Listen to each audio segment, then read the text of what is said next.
faut reconnaître que l'atmosphère spirituelle est importante. Il y a beaucoup de gens qui ne savent pas créer une atmosphère propice autour d'eux pour écouter la voix de Dieu, pour recevoir la voix de Dieu, pour même opérer dans une dimension surnaturelle. Beaucoup n'y arrivent pas. Et ce n'est pas parce que l'Esprit de Dieu est en nous qu'il faut négliger le fait d'aller dans des lieux spirituels, prendre des temps de retraite, prendre des temps à l'écart. Parce qu'on est beaucoup distrait. Et on n'est pas exercé parfois à prendre le temps de recueillement utile pour recevoir les instructions du Seigneur. Donc, dans le cas que je donnais, c'est au cours d'un temps de retraite que ce professionnel-là a reçu, comme par des songes, des idées prophétiques. Il y en a un, par exemple, qui, lui, ne connaissait rien d'un domaine particulier, mais il a vu un schéma. Il a entendu des instructions, il s'est levé, il a noté, et avec ça, c'était pratiquement une invention assez extraordinaire. Il y a des choses comme ça que des gens ont pu mettre en place. Les gens se sont demandé, mais où tu as étudié ces choses-là? Et c'est pour dire que entendre la voix de Dieu n'est pas le fait d'un groupe, d'une élite. On est enfant de Dieu. Donc, on a le droit. Et Dieu nous fait le privilège d'entendre sa voix. Vous voyez, même pour un enfant de 5 ans, de 6 ans, de 7 ans, même sur le point de vue naturel, il ne voit même pas ça forcément même comme un privilège. C'est comme un droit naturel. Et si je vous demande, mais comment vous faites pour ne pas confondre la voix de votre mère qui vous appelle au téléphone à la voix d'une copine quelque part là, pour les plus jeunes là? Comment ils font pour savoir quand leur copine les appelle là? Comment ils font pour savoir que ce n'est pas la voix de leur maman? Mais ils ont l'habitude. Ils ont la familiarité de la voix de leur mère et la familiarité aussi de la voix de leur copine. Ou pour ceux qui sont mariés de leurs épouses et autres. Donc, ils ne peuvent pas se tromper parce qu'il y a des erreurs graves. Si c'est Aya qui appelle quelqu'un et puis il dit Jacqueline, ça peut emmener des troubles, hein, vous savez. Donc, les gens ne se trompent pas quand il est question de certaines voix. Mais quand il est question de la voix de Dieu, qu'est-ce qui fait qu'on revient toujours et presque toujours sur la même question? Parce que généralement, on ne prend pas le temps d'être familier de la voix de Dieu. Et pour être familier avec quelqu'un, il faut être avec lui. Et on a sorti un mot hier, on a dit qu'il faut demeurer. J'ai même pris un exemple, pas forcément l'exemple chrétien, mais même l'exemple des personnes occultes qui, quand ils reçoivent des visiteurs, comme on le voit dans les films et tout ça, on a l'impression qu'ils sont constamment en esprit. Et à peine le visiteur arrive, je sais pourquoi tu es venu, et il commence à balancer des informations, on a le sentiment qu'il attendait le gars. Certes, il y a des gens qui font des choses, voilà, ils ne sont pas très, très sérieux. Ils ont des façons d'avoir des informations et tout ça. Mais on a essayé d'expliquer comment, à travers des esprits de contrôle, des esprits, les monitoring spirits, comme on les appelle souvent, des gens pouvaient avoir des informations de façon occulte sur vos personnes, un peu comme des espions qui se trouvaient chez vous, ou dans votre maison, ou dans votre entreprise, et qui pourraient rapporter ces informations. Mais, vous voyez, la personne occulte ou le féticheur qui reçoit ces informations-là, il est dans un certain état. Parfois, on a même le sentiment que c'est un état second, comme s'il est un peu ivre, saoulé, haute et tout. Le chrétien n'a pas besoin de trembler. On peut, quand on est habitué à la voix de son Père, recevoir des instructions, même dans des lieux qui semblent être anodins, qui semblent même... on ne peut même pas même imaginer. On n'a pas forcément besoin à un moment donné de se concentrer pour entendre la voix de Dieu, parce qu'on a l'habitude, on est familier de cette voix. Mais ça nécessite de bien s'exercer à cela. Et bien sûr, il y a les outils de la parole de Dieu. Moi, je connais des personnes qui me disent, c'est pendant la messe, j'ai remarqué, par exemple, ça, mon épouse, elle le dit tout le temps, elle dit qu'elle n'a jamais échoué à recevoir des instructions pendant la messe, que c'est trop clair. Le réseau est clair. Et effectivement, quand souvent elle quitte à la messe, qu'elle vient m'expliquer certaines choses, j'ai reçu tant, j'ai senti tant, telle chose, c'est très clair. C'est très clair et si c'est pas parfois des paroles prophétiques, ça savait être réel. C'est des choses où il n'y a même pas de débat. Voilà. Donc, ça l'a emmené à un stade où elle sait que, mais si euh, je prends ma messe au sérieux et que je vis réellement ma messe, mais l'émotion que je ressens ne sont pas des choses avec lesquelles je peux jouer, avec lesquelles je peux plaisanter. Parfois, certains sont même arrivés à un stade où ils sont tellement exercés qu'ils ont comme des codes entre eux et le Seigneur. Je me rappelle de l'histoire d'un homme de Dieu qui, à chaque fois qu'il priait pour certaines personnes, lorsqu'il imposait les mains, il y a comme des sensations, des choses qu'il ressentait qui lui permettaient même de savoir quelle était la maladie en question de façon spécifique. Et parfois, c'était comme une porte qui était ouverte sur le prophétique où il pouvait même aller dans la profondeur pour aller jusqu'à trouver maintenant la racine même du mal et prier de façon précise. C'est une grâce que Dieu lui a faite. D'autres personnes ont d'autres codes. Il y a des personnes qui doivent aller prêcher. Au moment d'aller prêcher, il ressent un inconfort à tel niveau. Mais parce qu'il est exercé, il sait que même par des signes corporels, Dieu est en train de lui donner un message. Il sait que ce n'est pas juste une attaque. Quelqu'un aurait dit, oh, mais je dois prêcher, mais j'ai mal à la tête, c'est une attaque. Alors que le Seigneur est en train de lui donner un message. Et vous voyez, le message peut arriver de plusieurs façons, mais celui qui n'est pas exercé peut être en train de mal interpréter. N'oubliez pas aussi que nous avons les anges de l'Éternel avec nous. Donc, il y a des inspirations angéliques qui nous viennent parfois et on a le sentiment que ce sont des idées comme ça. D'autres diront même c'est ma chair. Voilà, donc on ne va pas entrer dans tout le détail de la question de comment entendre la voix de Dieu, du discernement et tout ça. C'est carrément l'objet d'un autre enseignement. Et il y a beaucoup de personnes qui ont certainement eu ce type d'enseignement. Mais ce qui était important à noter, c'est que le cas qu'on avait donné, l'idée était de dire, vous les professionnels, vous les hommes d'affaires, ne manquez pas l'opportunité d'aller aussi à la montagne, de prendre du temps dans la présence de Dieu. Même c'est pas, on ne parle pas forcément d'une montagne physique. Moi, je peux vous dire, il y a eu une étape de ma vie où, et ça a continué même d'ailleurs dans les lieux saints, où l'adoration au Saint-Sacrement, mais je vous assure, même quand nous étions au lycée scientifique ou à l'INP et autres, je me souviens bien de certaines époques de ma vie où on pouvait faire 3 jours d'adoration. C'est-à-dire pendant 3 jours d'affilée, bien sûr. C'est comme quand tu prends ton temps de jeûne, hein, du matin au soir. Mais pendant qu'on jeûnait, du matin au soir, on était à l'adoration. Le lendemain, pareil. Le surlendemain, pareil. Alors, quelqu'un va me dire, mais ce n'est pas nécessaire. Ça, c'est toi qui le dis, ça te regarde. Nous, on sait quel conflit on vivait. On savait dans quel genre, je vous assure, c'est comme des personnes qui étaient dans un jeûne d'Esther et qui avaient des... pendant qu'on était à l'INP, qui était en jeûne d'Esther et qui avaient des compétitions sportives. Et puis bon, voilà, ils ont pu s'en sortir comme si ils avaient bien mangé. Vous savez, il y a des choses. Amen. Oui, je vous dis, on a vécu tellement de choses. On a vécu tellement de choses. Il y a des gens moi j'ai vu à certaines activités, la préparation spirituelle de certaines personnes était tellement intense, les gens pouvaient faire des rosettes toute une journée. Ne pensez pas que ces gens-là étaient derniers de classe. Parce qu'il y a une certaine arrogance et un certain mépris que les gens ont vis-à-vis de l'œuvre de Dieu. Ils ont le sentiment que quand tu prends le temps de demeurer dans la présence de Dieu, c'est parce que tu n'as rien à faire. Il y a un groupe de religieux dans un pays. Tout le monde reconnaît que leur prière est ce qui tient certains secteurs, certaines choses dans le pays. Il y a des gens qui reconnaissent. Vous allez en Corée du Sud, il y a plein d'histoires sur le réveil spirituel en Corée du Sud. Nos frères pentecôtistes peuvent vous expliquer. Au niveau des lieux saints, on n'en parle pas.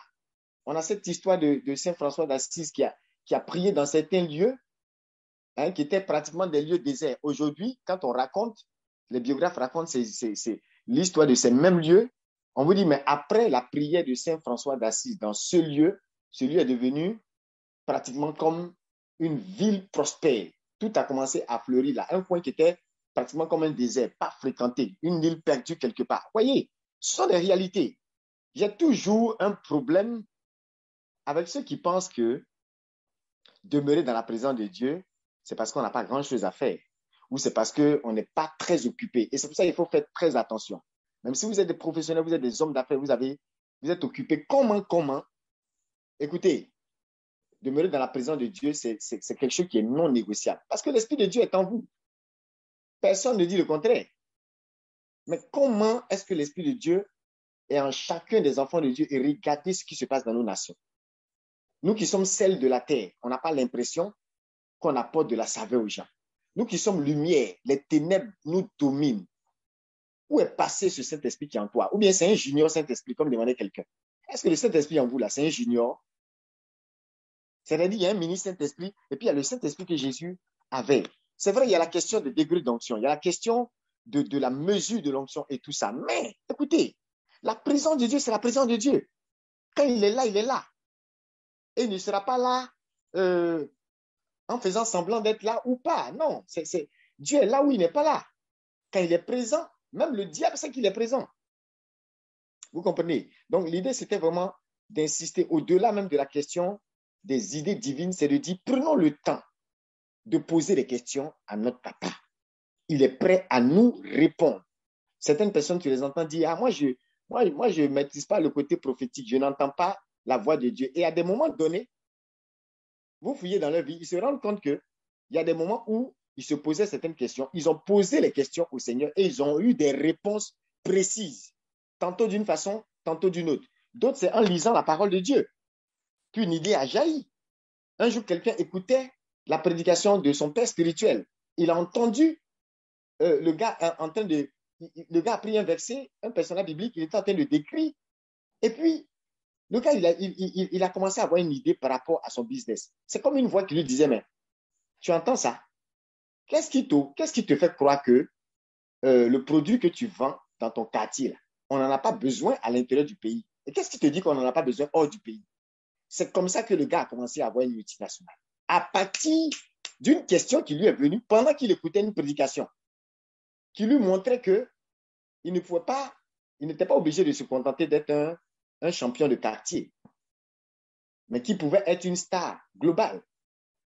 Il pouvait aller à l'échelle mondiale et qu'il avait ce qu'il fallait pour ça. Il ne fallait pas se limiter. Voyez un peu. Donc, c'est ça. C'est vraiment cette idée-là d'aller dans la présence de Dieu et de s'exercer, être familier à la voix de Dieu. Quand tu as reçu de Dieu, tu sais que tu as reçu de Dieu. Quand tu as reçu du diable ou de ta propre chair, tu sais aussi. Voilà.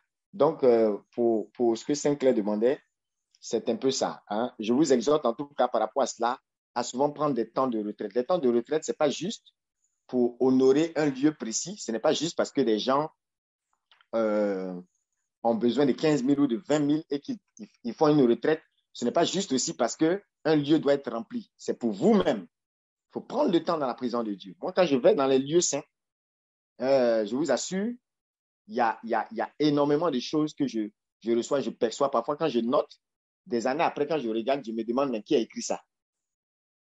Et c'est là que je me rends compte que si je n'avais pas pris ce temps dans la présence de Dieu, j'aurais raté une inspiration qui, franchement, quand je regarde cette inspiration, ça aurait été difficile qu'elle vienne comme ça pendant que je suis en train de me balader ou être distrait ou autre.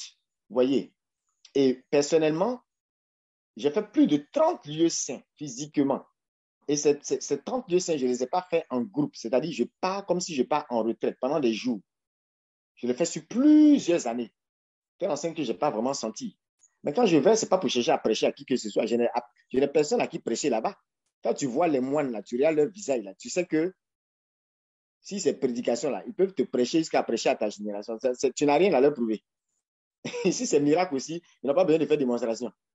Donc, quand je vais, je suis plutôt préoccupé à demeurer dans la présence de Dieu. Et je prenais même plaisir à rester dans la présence de Dieu plutôt que à chercher, à courir, prêcher à gauche, à droite. Ce n'était même pas mon souci de chercher forcément à étaler des connaissances et autres. Ça me donnait vraiment cette patience-là de demeurer, voilà, de demeurer dans la présence de Dieu et de ne pas chercher à... On n'est pas dans la vie spirituelle comme des gens qui sont là pour performer. Ce n'est pas une question de performance. Vous n'avez rien à prouver à quelqu'un. Et je vais vous dire une chose. Il y a plusieurs grands auteurs qui ont même attiré l'attention pour dire qu'en matière de connaissances, il y a des choses, je déborde un peu la question pour toucher à certains points. Il y a des gens qui vous disent que les connaissances qu'ils ont, le genre de révélation qu'ils ont reçu, le type d'idées qu'ils ont reçu de la part du Seigneur, ce n'est même pas ce que le monde voit. C'est-à-dire qu'ils n'ont même pas tout étalé. Le monde n'a même pas découvert, la plupart des grands héros de la foi, le monde n'a même pas découvert peut-être la moitié de ce qu'ils transportaient, je vous assure. Et en même temps, c'est aussi parce que ce n'étaient pas des clowns. Ils ne se croyaient pas dans un cycle où il faut performer. Ils ne cherchent pas aussi à impressionner des gens. Des gens comme les Saint-Antoine le Grand et certaines personnes qui ont fait des années, voire des dizaines d'années dans des grottes, dans des montagnes, je me demande, mais comment ces gens-là, avec tout le potentiel, toute l'onction, toute la puissance qu'ils avaient, qu'est-ce qu'ils foutaient dans les grottes pendant que, à la limite, les gens avaient besoin de dehors? Si c'est nous, là, on a fait 3 mois de jeûne et de prière, là, on est partout en train de sauter et de gesticuler.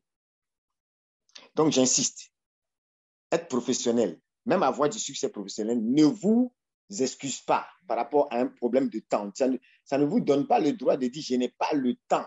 Prenez le temps dans la présence de Dieu. Soyez patient aussi quand vous êtes dans la présence de Dieu. C'est important. Voilà.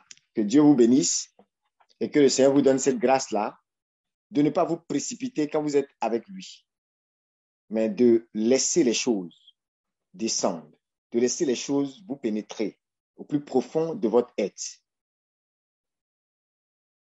C'est au moment où souvent la chair est en train de baisser son influence. Et quand l'esprit veut prendre le dessus, c'est finalement là qu'on se lève et on quitte le Saint-Sacrement.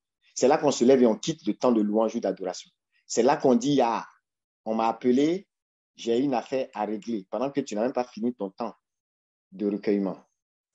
Voilà, donc prenons de bonnes habitudes et à un moment donné, on ne sera même pas en train de demander, mais comment Seigneur, on entend ta voix? Ça sera naturel, comme quand tu écoutes la voix de ton papa à la maison. Ou comment tu fais pour ne pas confondre la voix de ta mère et la voix de ton épouse. C'est des choses qui deviennent naturelles, alors qu'en fait, c'est surnaturel. Voilà. Maintenant, par rapport au deuxième point, Léon, tu demandais, par rapport à cet asile d'insouciance, tu parles de personnes qui se sentent, eux, à l'aise quand ils combattent.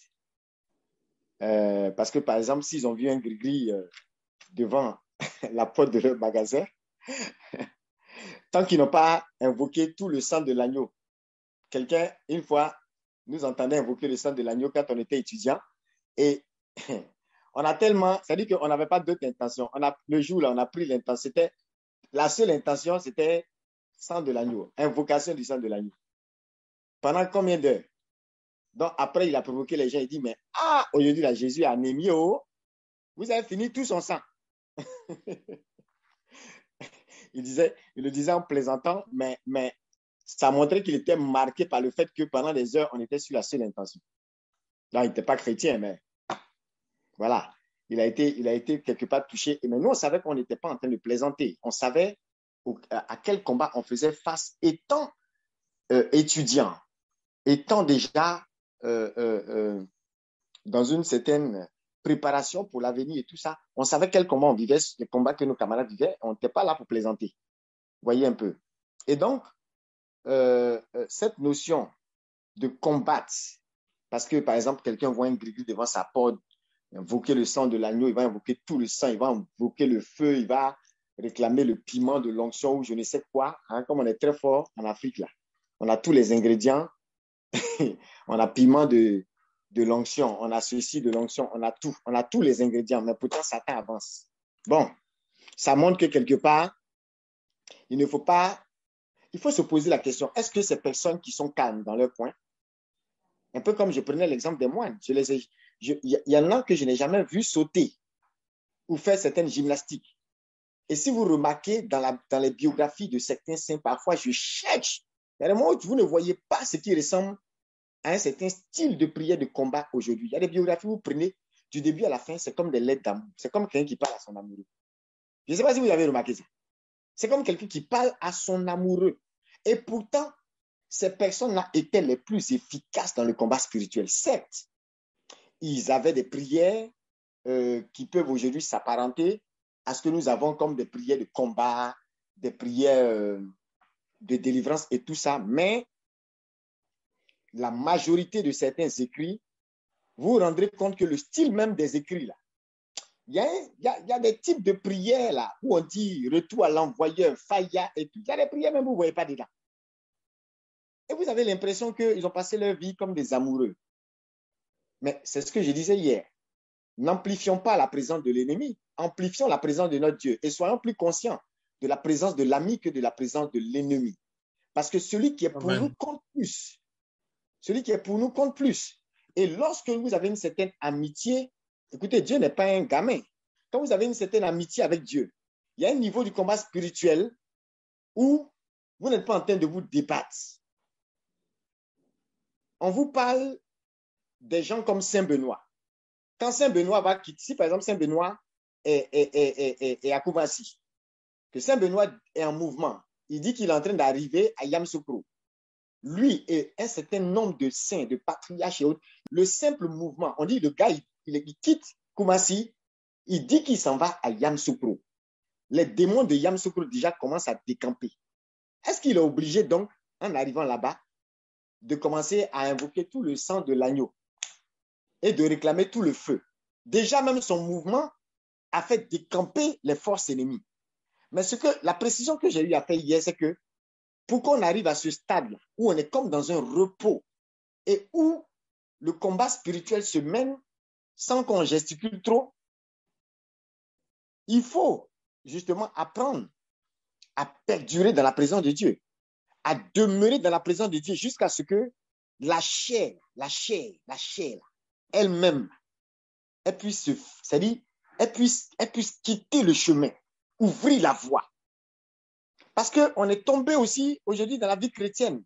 Et c'est encore plus grave pour les hommes d'affaires, pour les professionnels. Parce que les gens aujourd'hui veulent donner une façon de comprendre les choses où on dit non, mais de toute façon, il y a des gens voilà, qui ne prient pas trop, mais on les voit prospérer. Oui, c'est très bien. Vous savez qui derrière prie? Vous savez qui derrière les soutiens spirituellement? Et est-ce que même s'il n'y a pas de soutien spirituel, est-ce que vous savez la garde angélique, l'escorte angélique qui soutient l'idée de ces personnes? Je vais vous dire, il y a des personnes dans la Bible. Quand vous prenez le psaume 45 et vous prenez plusieurs passages de la parole de Dieu, quand vous prenez un gars comme Cyrus, mais la façon dont Cyrus est décrit dans la Bible, tu vas penser que c'est un roi juif. Il n'est même pas un roi juif. Il n'est même pas enfant de Dieu dans le sens des David et tout ça. Il n'a pas la carrure des David et des Joseph. Mais Dieu l'appelle mon serviteur. Écoutez, il y a des personnes que Dieu a utilisées. Il y a un païen qui un jour était assis, un vrai païen, il était assis, et puis il suivait une émission de télé. Il a vu un évangéliste en train de prêcher. Il n'a pas dormi de toute la nuit. Il s'est senti, mais il bouillonnait en lui. Il est venu avec un sac d'argent pour le salut des âmes. Un gars qui n'était pas converti. Il dit, il ne pouvait pas dormir. Il y a des musulmans qui ont fait de grands terrains pour que des chrétiens construisent des écoles bibliques. Et ça s'est passé parfois dans des pays où même il y avait des conflits, des histoires de terrorisme et tout ça. Écoutez, c'est Dieu qui fait sa chose. C'est le Seigneur qui agit. Et il faut arrêter de croire qu'on peut être immunisé. Le succès professionnel ne nous immunise pas, ça ne nous vaccine pas contre certains conflits spirituels. Et il y a des conflits spirituels, quand ça éclate, l'exercice que tu n'as pas fait et puis tu es passé à l'université, là, tu vas revenir au CP1 spirituel là, pour faire ça avant de repartir. C'est pour ça qu'on dit on ne saute pas de classe à l'université de Dieu. On ne saute pas de classe. Il y a des choses, il faut s'y habituer. Pas simplement même à cause du combat spirituel. N'arrivons pas à un stade où on est en train de prier parce qu'on veut se protéger des sorciers. C'est pourquoi moi, personnellement, si vous prenez 10 thèmes, quand j'ai 10 thèmes, vraiment, les saints là m'ont gâté. Si j'ai 10 thèmes de prédication, vous verrez rarement une situation où sur 10 thèmes, il y a 5 thèmes qui sont en train de dire comment tuer son sorcier. Je ne sais pas faire ça. Ça ne veut pas pour autant dire qu'on n'a pas rencontré l'esprit de sorcellerie. Moi, je me rappelle à l'INP, une fois, le Seigneur passait par quelqu'un. Je vivais un combat tellement intense par rapport aux sectes ésotériques. Ceux qui ont vécu cette période du Messie, ils savent très bien comment des gens de secte pouvaient venir nous attaquer en live, en direct, physiquement, pendant les prières. On a vu des situations où tout le monde a été témoin. Et il y a beaucoup de batailles qui étaient non seulement visibles, mais il y avait aussi les situations invisibles. Il y a des choses qu'on ne peut pas vous expliquer ici. Certains ont vécu des combats, ça quitte la sphère spirituelle pour descendre maintenant dans le physique. Et je me rappelle une fois, le Seigneur est passé par une sœur pour me dire directement, la sœur ne savait pas que j'étais à Yamoussoukro. Une sœur catholique, elle ne savait pas que j'étais à Yamoussoukro. Elle ne savait pas ce que je vivais. Et le Seigneur est passé par elle pour lui dire, le combat que tu vis te dépasse. Je vais faire en sorte que tu réussisses pour vite quitter là. Je m'en charge moi-même. Ah, mais oui, j'ai fait 1 mois de maladie. Il n'y a pas un médecin qui a trouvé ce que j'avais. C'est au Saint-Sacrement, je suis allé m'asseoir. Puis il a dit, Jésus, mais comme les médecins ne trouvent pas, mais on dit l'infirmité là, tu as pris ça sur toi. Ce qui était sur moi, tu as pris. 1 moins 1, c'est 0. Si j'avais une maladie, tu as pris ça sur toi. Il reste combien de maladies? 0. C'est comme ça que je suis sorti du Saint-Sacrement et puis c'est fini. Je suis retourné, continuer mes études tranquillement. À mon concours, j'étais parmi les top 5. Tu ne vas pas dire que c'est quelqu'un qui était maladif ou bien qui avait des problèmes de maladie ou bien qui a fait 40 degrés de fièvre et qui devait être hospitalisé alors qu'il composait. Je vous ai toujours dit, mes 3 plus grands examens, je les ai faits avec presque 40. C'est-à-dire que je devais être peut-être hospitalisé et je me retrouvais en classe d'examen. Et puis mention sort. Mais demandez quelle adoration on ne faisait pas. Quel temps d'adoration on ne prenait pas. Ce qui faisait que quand ce genre de conflit éclatait, on savait que même avec 40 degrés de fièvre, là, on peut s'asseoir, la maladie ne va pas nous tuer, ça ne va pas nous assassiner, ça ne va pas nous créer de problème, on va finir de composer, on va être lucide pour trouver les bonnes réponses et on va marcher pour aller dormir. Le lendemain, on va revenir. Écoutez, il y a un niveau de confiance là, vous avez ça. Lorsque vous savez en qui vous avez cru. Donc, cet asile d'insouciance là, qu'on le veuille ou non, on arrive dans ce lieu sûr de repos, ce qu'on appelle l'asile d'insouciance. Dans certaines traductions, c'est ce lieu sûr de repos où on a une telle confiance en l'Éternel qu'on n'est pas ébranlé par certains combats. On n'est pas perturbé, on n'est pas agité. Et c'est un lieu qui monte avec notre rang spirituel. Quand on commence à grandir, quand notre autorité spirituelle s'accroît, il y a un moment où, de toute façon, il y a des batailles que vous ne verrez pas. Il y a des batailles que vous ne verrez pas. Et où le Seigneur lui-même va prendre cela. Parfois, c'est lorsque le combat est gagné que tu vois maintenant les signes de victoire. Comme la fois où je vous disais, on est sorti d'une veillée, un 31, et le premier, je vais laver le véhicule et l'endroit où je suis arrêté, en fait, un accident devait se produire. Et je suis là, au téléphone, pendant que la seconde à laquelle je quitte l'endroit, comme si c'était quelque chose de localisé, la seconde à laquelle je quitte l'endroit, quelqu'un d'autre vient se positionner là et il est ramassé automatiquement. C'était une question de secondes. Sinon, moi aussi, je t'ai pris. Et le genre de choses qu'on a évité, parfois au millimètre près, c'est après que tu te rends compte qu'en fait, tu n'as pas reçu une révélation qui t'a dit quitte là, quitte là, quitte là, il y a un véhicule qui arrive. Non, le prophétique, ce n'est pas forcément à travers une voix. Parfois aussi, il y a des gestes que tu poses qui peuvent être prophétiques. C'est comme si il y a une direction assistée divine en toi. Tu dois bouger dans tel endroit et à la minute près, tu changes de plan sans savoir pourquoi. Mais c'est comme quelque chose qui est programmé et tu es exactement au bon endroit au bon moment. Ça nous est tellement arrivé.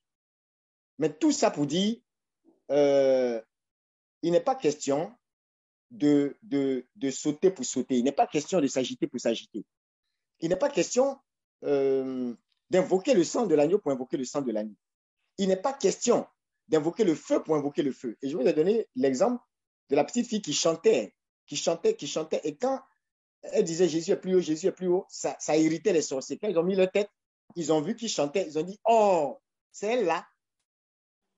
Et après ça, la voix de la petite est partie. Et je vous ai expliqué justement que on doit arriver à un stade où on est conforme à ce qu'on dit. Les bêtises de non, non, non, non, non, faites ce que j'ai dit, mais ne faites pas ce que j'ai fait. Ah, même en entreprise, dans vos affaires ou dans certaines situations, ça va vous parler. C'est pour ça qu'aujourd'hui, quand on parle d'influenceurs et autres, mais certains se permettent chacun se permet ce qu'il veut, parce qu'il y a beaucoup qui ont compris qu'on peut avoir la bouche sucrée et puis les gens vont nous écouter. Mais quant à ce qu'on fait dans le secret, bon, on s'en fiche. Mais écoute, tu peux blaguer les gens. Mais dans le lieu spirituel, chacun connaît le degré de l'autre. Il y a des personnes qui sont assises peut-être dans un village, vous ne les connaissez pas. Il y a des prêtres, des pasteurs, des moines, des serviteurs de Dieu. Ils sont assis dans des endroits, vous ne les connaissez pas. Mais le ciel les reconnaît. Et les démons sont effrayés par ces personnes. C'est juste que peut-être il n'y a pas une certaine popularité et haute et tout. Non, non, non. Mais dans le règne spirituel, c'est pourquoi tout à l'heure je disais, mais comment se fait-il que certains de nos pères dans la foi ont accepté de faire 35 ans dans des grottes, dans des montagnes, dans des déserts, alors qu'ils auraient pu aller partout et se faire connaître, aller prêcher au Japon, en Chine, partout, faire le tour du monde.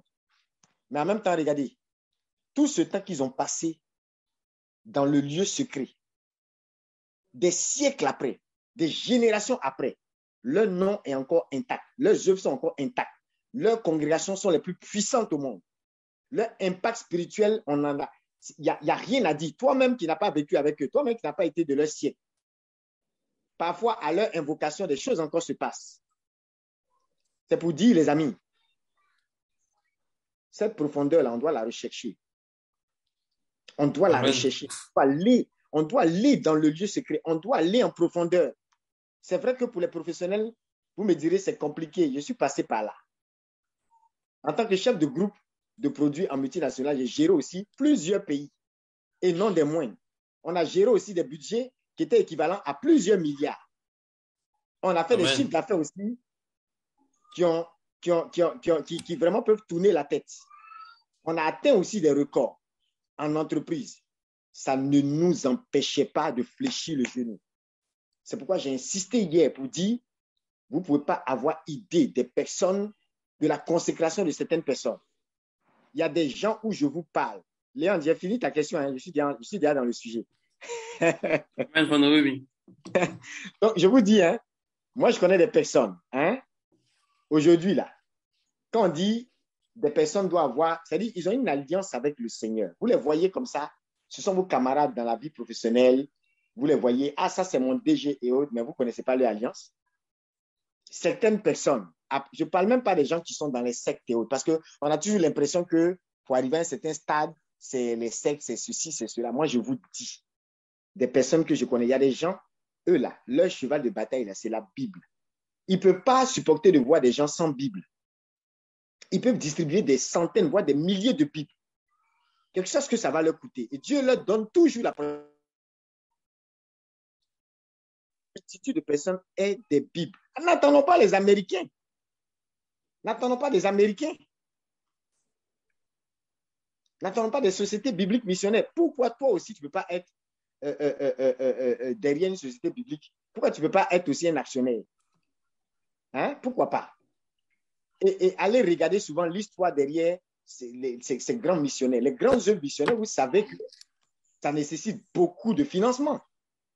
Donc, je suis déjà entré dans le sujet aujourd'hui pour dire ça, contribuer à l'œuvre de Dieu. Investir dans le champ missionnaire, c'est quelque chose, j'ai envie de dire, c'est aussi une âme de combat.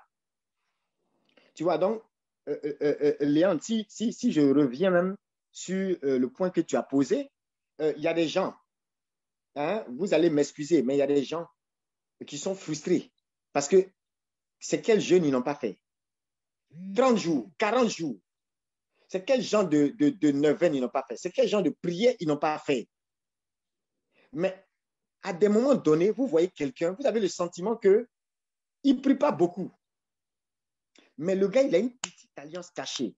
Et j'ai pris l'exemple, par exemple, des Bibles. Ou bien quelqu'un, lui, dans ses devoirs d'alliance, tu ne sais pas, il a son petit code avec le Seigneur. Il a dit, Seigneur, il faut que chaque mois, façon telle retraite m'a béni, là, chaque mois, moi, je vais me débrouiller pour que 10 personnes qui ne peuvent pas s'offrir une retraite aillent en retraite, qui puissent trouver le salut de leur âme, être libérés, délivrés, guéris, restaurés, qui puissent te connaître. Il y a des gens qui ont fait du salut des âmes leur cheval de bataille. Je vous assure, ces personnes-là ont parfois et très souvent même la même récompense spirituelle que le prédicateur, celui qui a prêché, et puis l'âme a été convertie. Parfois, il a la même récompense que celui qui a permis que l'âme là se retrouve devant le prédicateur. Parce que tu es un beau prédicateur, tu as prêché. Il faut des gens à qui prêcher. Souvent, celui qui a payé le transport du jeune homme qui est venu, et toi, tu as prié pour ce jeune homme-là, vous avez la même bénédiction. Dieu n'est pas méchant. On a un Dieu qui est bon. On a un Dieu qui est bon.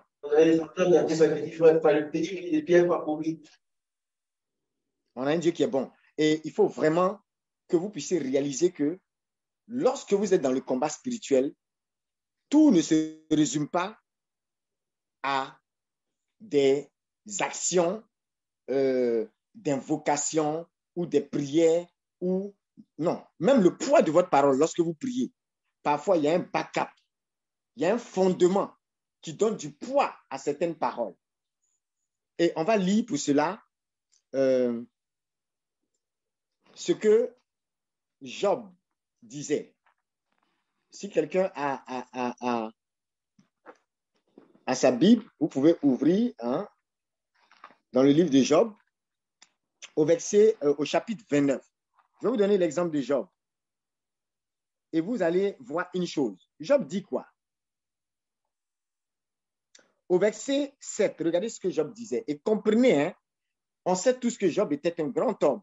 Bien sûr, il y en a qui se limitent à l'histoire de ce qu'il a tout perdu. Quand on lit Job, il y en a qui ont peur parce qu'ils voient la partie où on a beaucoup et puis on perd tout. Mais n'oubliez pas que Job a été restauré. Et au-delà de ça, il ne faut pas voir que les richesses de Job. Job était un homme influent. On pourrait même dire l'un des plus influents de sa saison, de son époque, de sa génération. Et regardez ce que Job disait. Et vous allez voir un des secrets de Job. Job dit, Job chapitre 29, pour ceux qui demandent la référence, Job chapitre 29, à partir du verset 7. Il dit, quand je sortais à la porte, près de la cité, c'est Job qui parle, que sur la place, je disposais mon siège. En me voyant, les jeunes se cachaient et les vieillards se levaient et demeuraient debout. C'est-à-dire ceux qui n'étaient pas vieux. Et Job qui n'était pas vieux par rapport à ces vieillards, les vieillards se levaient devant lui. Ça vous montre son autorité, ça vous montre son influence. Les jeunes se cachaient. Bien sûr, vous pouvez décortiquer chaque verset. Chaque verset a un sens. On n'a pas le temps d'entrer dans tous les sens. Mais regardez un peu l'influence de cet homme. Et vous allez voir que Job n'était pas le genre de personne à toujours invoquer le piment de l'onction, la tomate du Saint-Esprit pour purger Satan. Il y avait des actes dans les fondements de la vie de Job qui faisaient la différence. Et aujourd'hui, on perd le sens de certaines choses parce qu'on est devenu cupide, avare même, je dirais. Et ça me rappelle un saint qui disait, l'amour et l'avarice, c'est deux choses qui ne vont pas ensemble. Je vous préviens, vous qui êtes professionnel, moi, mon impact professionnel reste encore intact. Donc, je peux le dire sans avoir peur de quelqu'un. Je peux le dire sans avoir peur que quelqu'un vienne. Tu ne veux pas venir donner ta dîme, tu ne veux pas venir donner offrande, ça ne m'effraie pas. Je vais te dire la vérité. Les professionnels de surcroît chrétiens qui ne savent participer à rien sur leur paroisse, dans le champ missionnaire, dans l'œuvre de Dieu, concernant le salut des âmes et autres, j'ai un problème avec ça. Et il ne faut pas penser que non, l'évangile c'est gratuit et tout ça, et tu restes là, les bras croisés. Un grand saint disait, celui qui veut être membre de l'église, qui veut participer, l'homme qui dit qu'il est dans l'église et qui n'intègre pas la notion de sacrifice, il est impropre au royaume. Il y a des choses que Job faisait. C'est pour ça que souvent on invoque le ciel, on invoque tout le ciel, on fait toute forme de prière et on est frustré parce qu'on a l'impression c'est comme si ça fait ressort. Regardez l'influence de Job. Les chefs retenaient leurs paroles. Verset 9. Et mettaient la main à leur bouche. Le gars, il passe, les gens mettent la main sur leur bouche. Tout le monde ne peut pas parler. J'ai un assistant qui me disait une fois, quand il était allé en expatriation dans un pays, après seulement 2 ans, il me disait que il y a des débats que certaines personnes avaient. Et il a remarqué que quand ce n'était pas des choses très correctes, lorsqu'il approchait, les gens arrêtaient de parler. On met la main sur la bouche. Souvent, ta présence, ton influence, quand tu arrives, il y a des choses, les gens ne peuvent pas parler de ça en ta présence. À cause de qui tu es, la voix des princes se taisait et leur langue collait à leur palais. Le verset 21 dit, ils m'écoutaient et, gardant le silence, attendaient mon avis. Les amis, parmi vous, on attend l'avis de qui? Quand moi, je n'avais pas encore un certain niveau de promotion, mon avis aussi comptait. Comment mes promotions sont arrivées? Je me rappelle, la première fois que je suis sorti du pays, aller représenter mon équipe, je n'étais pas chef, j'étais assistant. Mon chef de produit venait de démissionner.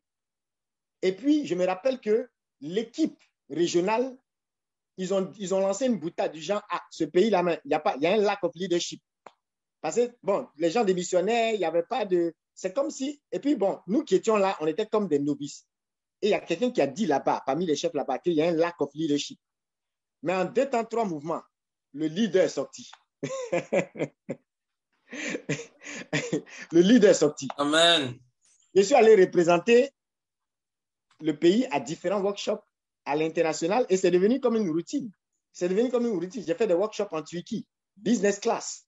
J'ai fait des workshops en Afrique du Sud, dans plein de pays, différents pays. Et il n'y avait pas, c'est-à-dire que c'était plutôt... Et quand tu finis comme ça, tu reviens, c'est toi maintenant qui dois cascader aux équipes. Donc, ce n'était même pas un problème, il n'y avait plus de problème de leadership. Et quand c'est comme ça, les promotions deviennent naturelles. Parce que quand on parle de certains sujets, tu maîtrises. Et lorsque tu t'as représenté ton pays aussi, tu as une voix. Ton avis compte. C'est naturel. Ce n'est pas des choses qu'on a lutté pour ça. Moi, je ne me souviens pas d'une neuvaine, oh Seigneur, neuvaine pour avoir une promotion. Ou bien, les amis, donnez-moi le doc. Quel est le saint qu'on invoque pour avoir une promotion? Je ne sais pas. Je ne sais pas quel saint on invoque pour avoir promotion en entreprise. Parce que je n'ai pas eu besoin d'une quelconque invocation. Il y a une influence spirituelle. Quand elle est là, on ne dira pas il y a un lack of leadership. Parce que même quand tu es petit, tu es assistant. En même temps, tu occupes la place du chef et finalement, quand on dit il faut nommer quelqu'un, on dit, mais il n'y a pas de débat. Il est fit pour le poste. Il correspond au poste. Il n'y a pas de débat. Ce n'est pas maintenant que quelqu'un va entrer dans un débat. Vous voyez? Donc, c'est important. Il m'écoutait et gardant le silence, attendait mon avis. Après que j'avais parlé, il ne répliquait pas. Et sur eux, goutte à goutte, tombait ma parole. Aïe, aïe, aïe, aïe, aïe. Je suis en train de prophétiser sur la vie de quelqu'un. Ta parole va descendre comme la pluie. Et les gens vont attendre cette parole. Tu vas parler et les gens seront arrosés. Tu vas parler et les gens seront rassasiés. C'est une grâce que Job avait. Amen.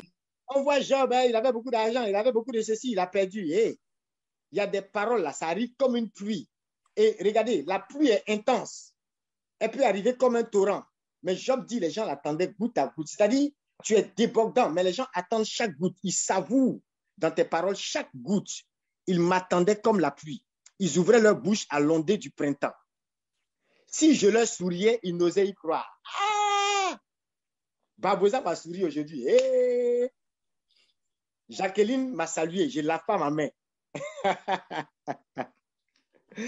Anne-Lise est passée à côté de moi. Hey! Aujourd'hui, là, l'onction est sur moi. C'est-à-dire que les gens, l'influence, c'est ça là, voilà. Allez montrer ça. Celui qui dit l'influenceur, là, je le mets au défi. Il n'a qu'à appliquer Job 29. C'est ça, on dit tu es influenceur. C'est ça, on dit tu as l'influence. C'est ce qu'on est en train de faire aujourd'hui, là. Les amis. On se distrait et on s'amuse. Retournons au CP1 de Dieu. Il y a influence et puis il y a influence.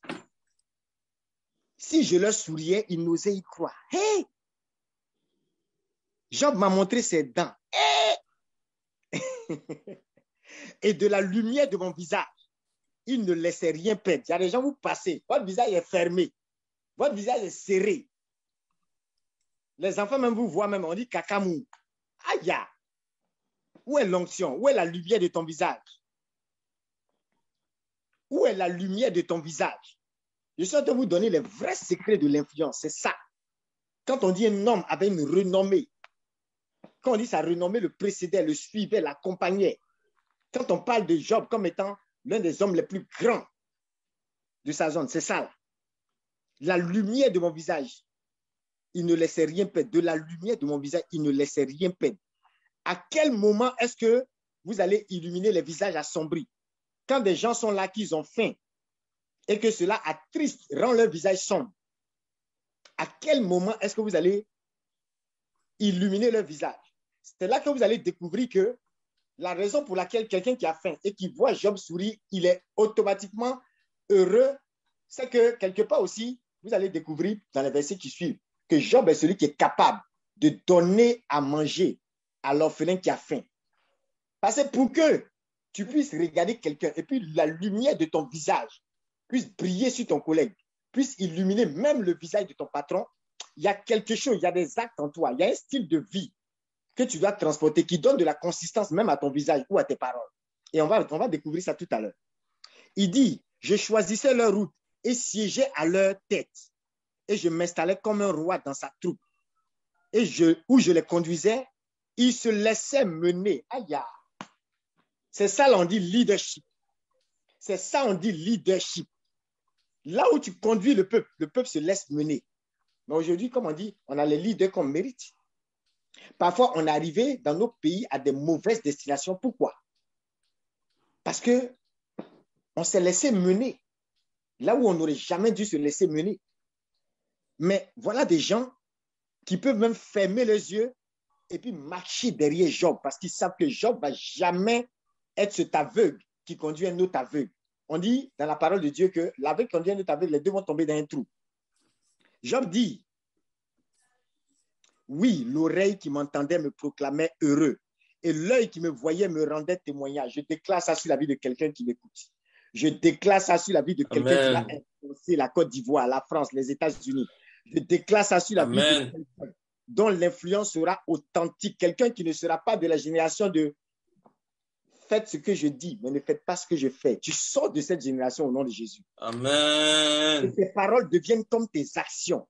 Il y a une intégrité dans ta vie qui font qu'il y a comme une cohérence dans ce que tu dis, dans ce que tu penses, dans ce que tu fais. Et c'est ce que Job vivait. C'était un homme intègre.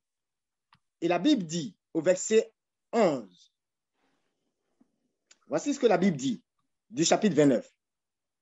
L'oreille qui m'entendait me proclamait heureux et l'œil qui me voyait me rendait témoignage. Faites attention au verset 12. Le secret arrive.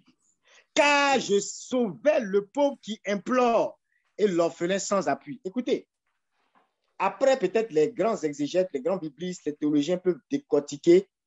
Quelqu'un peut par exemple dire, mais il se prend pour qui ce Job? Il veut dire que lui, il avait cette influence-là parce qu'il posait des actes. Et on peut faire tout un discours. Moi, je me rappelle d'un cours théologique à la faculté Jésus de Paris où justement, il y a eu cet échange, ce débat sur, vous voyez un peu, cette notion des actes, des œuvres, hein, vis-à-vis du simple fait de compter sur la grâce et tout ça. Il y a plein de débats qu'on peut mener là-dessus. Mais ici, là, les amis, je ne suis pas là pour ce débat.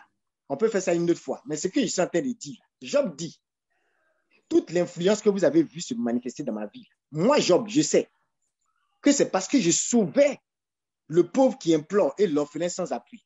Et moi, je peux vous dire, hein, vous le voulez ou non, les œuvres là, ça compte. Les gens veulent nous faire croire que, oui, parce qu'on est sauvé par la grâce, donc, oui, c'est la grâce de Dieu qui fait tout. La grâce de Dieu fait tout, y compris les œuvres. C'est-à-dire que même les œuvres que tu fais là, c'est la grâce aussi qui fait. Mais il faut accepter que la grâce aussi fasse les œuvres. Pourquoi tu es dans une grâce qui ne fait que bavarder? Pourquoi tu es dans une grâce qui regarde l'orphelin et qui dit à l'orphelin, on met ça en prière? Tu vas mettre quoi en prière? Tu mets trop les choses en prière. La grâce dont tu parles, qui te sauve là, il faut qu'elle aille sauver l'autre en action aussi. Qui te dit que l'action doit être toujours opposée à la parole? Tu n'as pas entendu Saint Antoine qui dit que les actions, que les paroles se taisent et les actions parlent? Job dit, car je sauvais le pauvre qui implore et l'orphelin sans appui. Ah. Donc Job, quand tu passes et que tu souris, et puis les gens disent, hé, Job m'a souri, c'est parce que quelque part, tu es un gars qui savait investir dans la vie des gens. Job dit, la bénédiction du désespéré venait sur moi. Et le cœur de la veuve, je le faisais crier de joie. Aïe, aïe, aïe, aïe, aïe, aïe. Laissez-moi voir qui est connecté là. Est-ce que Adeline peut le dire? Est-ce que Adeline peut dire, la veuve, je faisais crier de joie le cœur de la veuve? Est-ce que Aïssata peut dire ça? Est-ce que Amadi peut le dire sans que son cœur ne batte? Amen, hey, amen, amen. Hey Jésus. Est-ce que vous suivez? La bénédiction du désespéré venait sur moi. Je vais vous donner un secret. Les gens que vous appelez désespérés, les gens que vous appelez orphelins, veuves, étrangers, ils ont une bénédiction. Je vous dis la vérité, il y a des bénédictions de ces personnes qui sont plus dangereuses que la bénédiction que vous voulez obtenir par 40 jours de jeûne sec. Vous allez vous tuer cadeau. Vous allez vous tuer cadeau. Cadeau. La bénédiction du désespéré venait sur moi. Ça veut dire que la personne que tu estimes qui n'a rien à manger, et tu te dis, il y a des gens qui méprisent le pauvre, qui méprisent l'orphelin. C'est pourquoi même leur succès professionnel est comme de la boue devant Dieu. Un jour, ils vont croiser un conflit spirituel. Et ce conflit spirituel-là ne pourra être résolu que par la bénédiction du désespéré. Mais comme ils n'auront jamais, à l'image de Job, aidé le désespéré, ils vont se retrouver sans aide. Dans un pays, ici, il y a un homme qui allait faire don à un mendiant. Le mendiant a dit, toi seulement, je préfère mourir de faim. Je ne peux pas prendre ton don. C'est-à-dire que le mendiant a eu peur d'être maudit en prenant le don de ce monsieur. Aïe! Yeah. Dans la seule journée, le monsieur n'a pas eu à qui donner, à qui faire don. Et je vais vous dire, hein, les personnes occultes là, ils savent faire don. Ils savent donner, mais parfois, un peu comme ce monsieur là, parfois, partout où ils passent là, parce que les gens sont bénis, les gens ne veulent pas prendre. Et ils sont désespérés parce qu'ils avaient besoin de quelque chose en te donnant. Vous voyez, eux-mêmes, dans le monde occulte, ils ont compris qu'il y a un mystère dans le don. On dit, Dieu a tant aimé le monde qu'il a donné. Mais nous, on raisonne par rapport à un Dieu qui n'a pas donné. Et il a donné quoi? Est-ce qu'il a donné une chose? Ou bien il a donné une personne? Et quel genre de personne il a donné? On est quel genre de chrétien? La bénédiction du désespéré venait sur moi. Aïe. Il y a des gens qui n'ont pas percé ce mystère. C'est pourquoi ils peuvent voir le désespéré et ils oublient que le désespéré, regardez, même un enfant, vous lui faites du mal, la Bible dit gare à vous. La Bible dit vous êtes malheureux parce que la Bible met en garde que même le plus petit, ne le touchez pas. Quand on dit défense de toucher à mes poings, mettez les enfants dedans. Hein. Il y en a qui ont réservé ça seulement à une élite d'hommes de Dieu, les amis. Toucher un bébé. Dieu dit quoi? Il ne faut pas les toucher. Faites attention à ceux-là. Parce que, qui peut me dire la suite? Parce que quoi? Pourquoi Dieu défend de faire du mal aux enfants? Il dit quoi? Leur qui? Leurs anges sont présents devant sa face continuellement. Continuellement sont devant ma face. Ça veut dire que lorsque Anna va faire du bien à un enfant, même si c'est l'enfant le plus malheureux d'Abobo derrière Rail, la bénédiction du désespéré viendra sur Anna. Anna n'a pas besoin. Amen. Ange n'a pas besoin de faire jeûner, prier pour ça. Je suis en train de vous dire pourquoi il y a des visages qui sont radieux. Pourquoi il y a des paroles qui ont du poids. Pourquoi il y a des actions derrière. Je vous ai expliqué la dernière fois. Comme un homme de Dieu est en train de sauter. Seigneur, donne-moi cette nation. Donne-moi. Le Seigneur lui a dit, petit, tu as fait quoi pour ce pays? Et lui, comme ce n'était pas son pays, il ne savait pas qu'il devait investir, semer dans ce pays. Le Seigneur l'a emmené à aller libérer sur la nation, bénir les gens et autres, jusqu'à ce que sa coupe soit pleine. Quand ça a commencé à déborder, là, le Seigneur lui a dit, tu peux partir maintenant. Quand il arrive, le salut des âmes à gauche et à droite. Écoutez, les gens qui pensent que quand on parle de semences, c'est une question d'argent. Non, c'est qu'on n'a rien compris. Écoutez Job, le cœur de la veuve, je le faisais crier de joie. Pourquoi il n'a pas dit je faisais crier la veuve de joie? Mais le cœur de la veuve, c'est-à-dire même si la veuve ne la veut pas, son cœur même est content en elle, c'est-à-dire toute son âme, ce qui fait l'essence de la veuve, est en train d'exalter. On est là. Je vous ai parlé de la dernière fois de certains, les anglophones là. Écoutez, la raison pour laquelle parfois le monde anglophone a une certaine influence que les francophones ont du mal à avoir, c'est parce que parfois là, moi j'ai été choqué souvent pendant que nous sommes dans des discours et on fait des débats de doctrine. Il y a des gens là, ils ne sont pas allés loin en doctrine, en théologie, tout. Tout ce qu'ils savent là, c'est aimer. Quand Saint-Augustin dit aime et fais ce que tu veux, c'est vrai. Oh. J'ai vu des gens, le gars il est capable de prendre une orpheline et parce qu'il a découvert qu'elle est brillante, il s'est juré que celle-là, devant Dieu, elle ne va pas rester dans les petites écoles ici. Ils ont fait partie des gens à coups de dizaines de millions. Il y a des personnes, si ce n'est pas leurs propres parents, ou bien si ce n'est pas leurs propres enfants, ils ne peuvent jamais donner 1 million à quelqu'un. Pourquoi? Alors qu'ils ont des milliards. C'est-à-dire, la situation où tu arroses quelqu'un jusqu'à le cœur de la personne crie de joie. C'est-à-dire que finalement, ces veuves-là, c'est comme si elles avaient encore leur mari. Parce que Job était présent. C'est dans ce genre de circonstances que vous pouvez percer certains mystères. Un genre de bénédiction arrive sur vous qui ne peut pas arriver même quand l'homme de Dieu a prié ou bien quand vous avez jeûné et fait beaucoup de prières à gauche, à droite. Il dit, j'avais revêtu la justice et elle me revêtait. Ha! Comme un manteau et une tiare était mon équité. Voilà l'intégrité de l'homme. Aujourd'hui, dans nos entreprises, dans les affaires, dans les projets, les gens volent et puis ils essuient leur bouche et puis il n'y a rien. C'est comme si on mange et puis il n'y a rien. Il y a des professionnels. Vous êtes là et vous vous plaignez des francs-maçons, vous vous plaignez des rosicruciens, vous vous plaignez des gens qui sont occultes et qui viennent vous basser. Basse là, ça va prendre tant que vous manquez d'intégrité. Je vous ai toujours dit, je le répète, si on t'a bassé, c'est que tu es Bassable.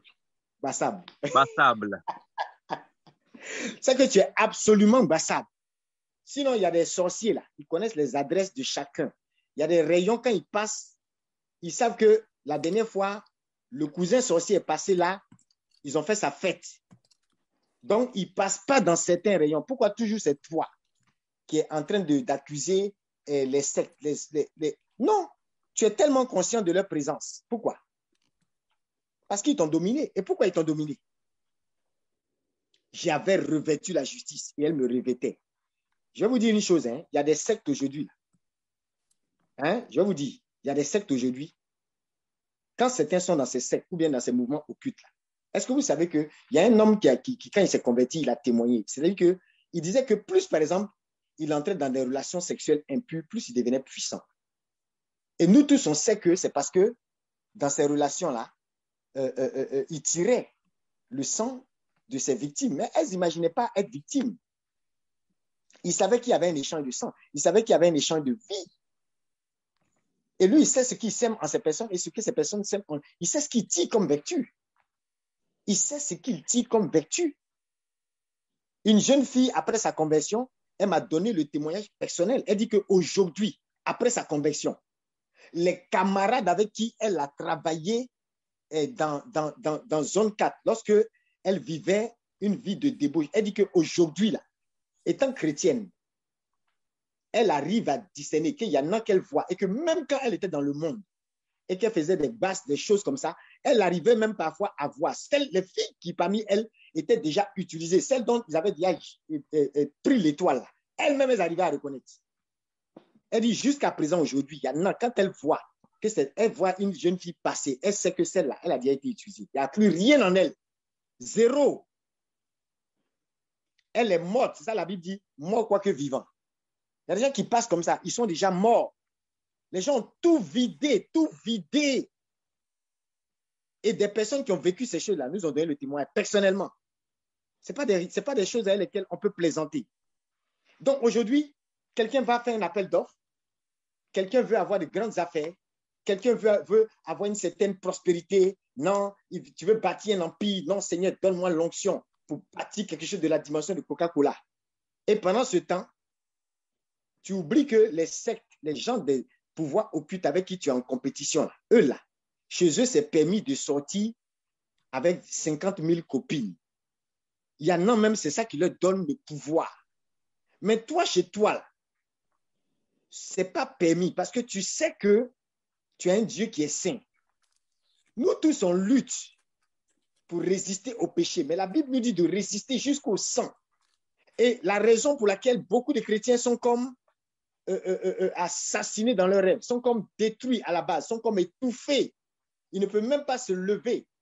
Les empires doivent sortir de certaines personnes, mais de la poussière, déjà, l'ennemi marche sur eux. Eux qui sont censés écraser les ténèbres. L'ennemi, déjà, les étouffe dans leur poussière. Pourquoi? Parce que ce que lui, on lui permet de faire pour avoir un pouvoir plus grand. Toi, chez toi, ce n'est pas permis. Mais toi, tu t'en fais ça. Donc, toi, tu as des anges qui sont infiniment plus puissants que les démons qui accompagnent ces personnes. Mais ces anges-là, à chaque fois, tu les mets mal à l'aise. Quand tu parles, les anges sont obligés de boucher leur oreille.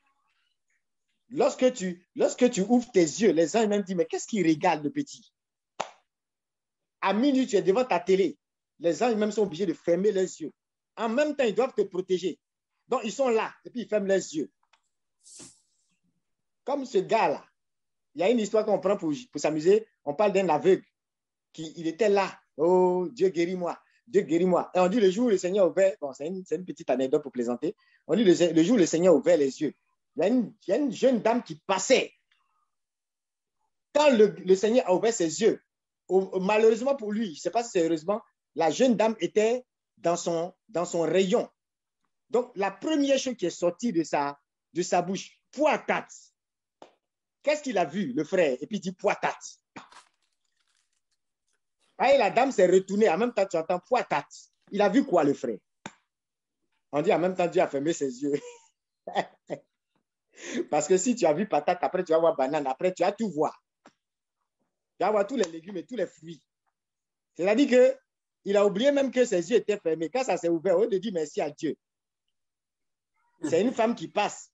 Il a regardé mollet, il a regardé derrière, et puis en même temps, il a commencé à s'exclamer. Vous voyez un peu, non? Il y a des choses où le Seigneur ne peut pas compter sur nous. C'est-à-dire aujourd'hui, là, Seigneur, fais de moi un homme prophétique. Ouvre mes yeux, ouvre mes yeux, ouvre mes yeux, ouvre mes yeux.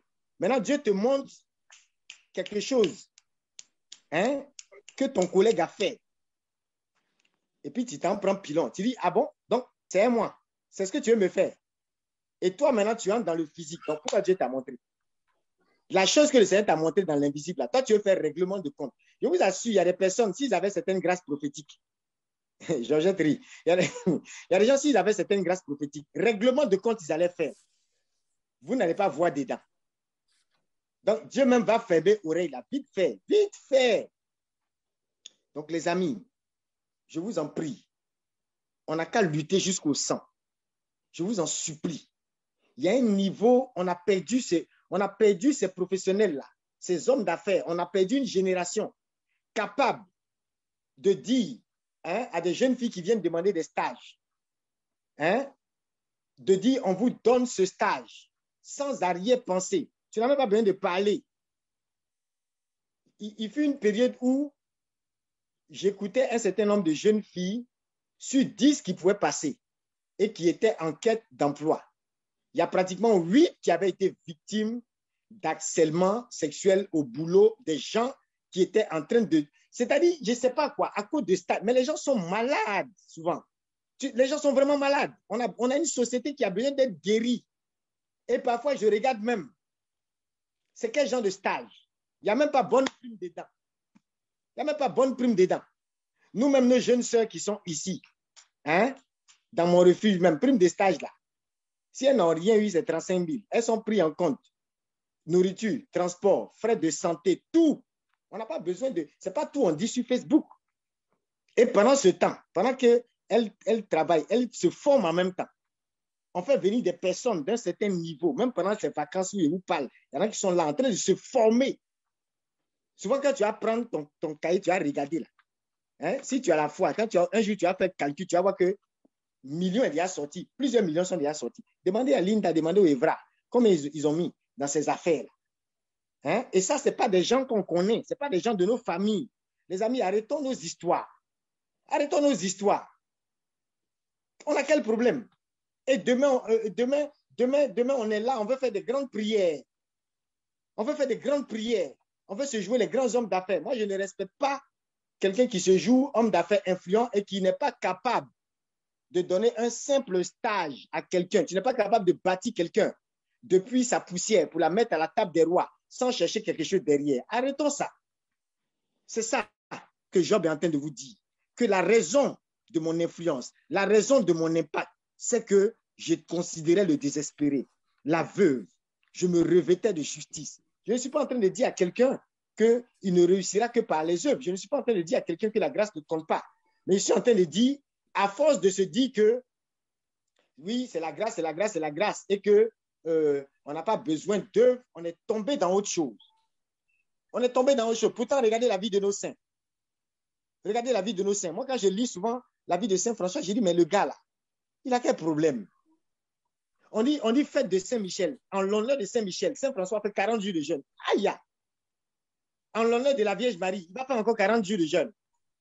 On va dire c'est Pâques. Ah, Saint François dit non, non, mon Seigneur a fait 40 jours. Je suis dedans à sa suite. Donc, le pauvre monsieur, c'est moi, je dis pauvre, mais le monsieur, à la fin de l'année, vous allez vous rendre compte qu'il a peut-être fait 3 fois 40 jours. Mais pourquoi? C'était un homme saint, c'était un homme pur. C'était un homme qui, Saint François, écoutez, lorsque Saint François fait des confessions, il y a une des biographies de Saint François dans son traité de miracles. Parfois, on vous dit qu'il pouvait parler, je ne parle même pas de confession, il pouvait être en écoute avec des femmes et jusqu'à la fin, il ne sait pas reconnaître le visage d'une seule. S'il la connaissait dans la rue, il ne peut pas savoir. Nous là, c'est yeux dans yeux. On voit, on se voit, nous tous. On ne peut pas faire comme Saint François. On n'est pas arrivé là-bas, c'est normal, parce que aussi, tu ne peux pas toujours baisser les yeux comme ça. Mais Saint François, il le faisait. Imaginez son degré de pureté. Et il peut parler avec 10 femmes dans la même journée, là. Il n'a pas vu le visage d'une seule. À un moment donné, il dit, c'est la voix qui compte.